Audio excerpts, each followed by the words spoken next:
صحابہ کا یہ طرز ہوا کرتا تھا کہ نبی کریم صلی اللہ علیہ وسلم کے ساتھ جب حج یا عمرہ کرنے کے لیے جاتے تھے نا تو وہ نوٹ کیا کرتے تھے. اب ہم حج یا عمرے کے لیے جا رہے ہیں نا تو دیکھتے حضور علیہ السلام جو تلبیہ پڑھتے ہیں کون سی جگہ سے پڑھتے ہیں, کہاں سے کہاں تک پڑھتے ہیں. اب صحابہ یہ بھی دیکھا کرتے تھے اب تلبیہ ہی پڑھنا ہے نا تو جا کر وہاں پر پڑھ لیں گے, یہ وہ اور بھی بہت ساری کتابیں بھری ہوئی ہے یا الغرض یہ وہ, لیکن صحابہ کا جوش جذبہ دیکھیں کہ اگر ہمیں تلبیہ بھی پڑھنا ہے نا, مصطفیٰ جان رحمت صلی اللہ علیہ وسلم ہماری آنکھوں کے سامنے ہے. اللہ نے ہمیں یہ قرون ثلاثہ والا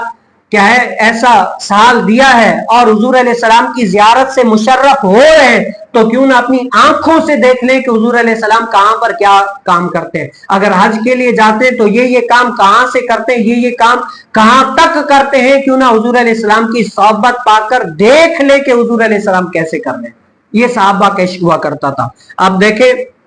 نبی کریم صلی اللہ علیہ وسلم کے صحابہ حضرت ابن عباس رضی اللہ تعالی عنہ سے روایت ہے کہ اسامہ نبی کریم صلی اللہ علیہ وسلم کے ساتھ عرفہ سے مزدلفہ تک سوار رہے, اس کے بعد مزدلفہ سے منہ تک فضل نامی شخص رہے, اور ان دونوں نے بتایا کہ نبی کریم صلی اللہ علیہ وسلم مسلسل کیا ہے تلبیہ پڑھتے رہے یہاں تک کہ جمرۃ العقبہ پر کنکری ماری, یعنی نبی کریم صلی اللہ علیہ وسلم جمرۃ العقبہ پر کنکری ماری. اب یہ چیزیں ہیں اللہ تعالیٰ مجھے اور آپ کو بھی دکھائے کہ ہم بھی جا کر وہاں پر دیکھیں بھئی جمرۃ العقبہ کون سے ہے, ذی الحجہ کون سا ہے, مقام بیدا کون سا ہے. یہ چیزیں جو ہم نام لے رہے ہیں, اللہ تعالیٰ سے دعا اس منبر رسول کے صدقے میں مجھے اور آپ کو بھی وہ جگہیں دکھائے تاکہ ہم پڑھ تو رہیں وہاں پر خود اپنی آنکھوں سے جا کر دیکھیں کہ مصطفیٰ جان رحمت صلی اللہ علیہ وسلم کی شریعت میں یہ چیزیں ہم پڑھتے تھے, آج اللہ نے ہمیں توفیق بھی دیکھ لیا کہ یہ چیزیں یہاں سے کرتی,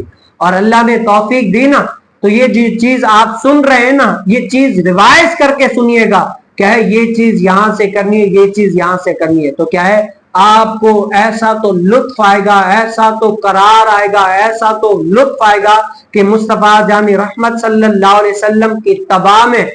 ایسا تو قرار آتا ہے, ایسی تو چیز نرالی ہو جاتی ہے نا کہ بندے کو بار بار کرنے کا دل کرتا ہے. کیوں؟ مصطفیٰ جان رحمت صلی اللہ علیہ وسلم کی ادائی نرالی ہے. تو اللہ تعالیٰ مجھے اور آپ کو بھی کہے مصطفیٰ جان رحمت صلی اللہ علیہ وسلم کی شریعت پر عمل پیرا ہونے کی توفیق نصیب.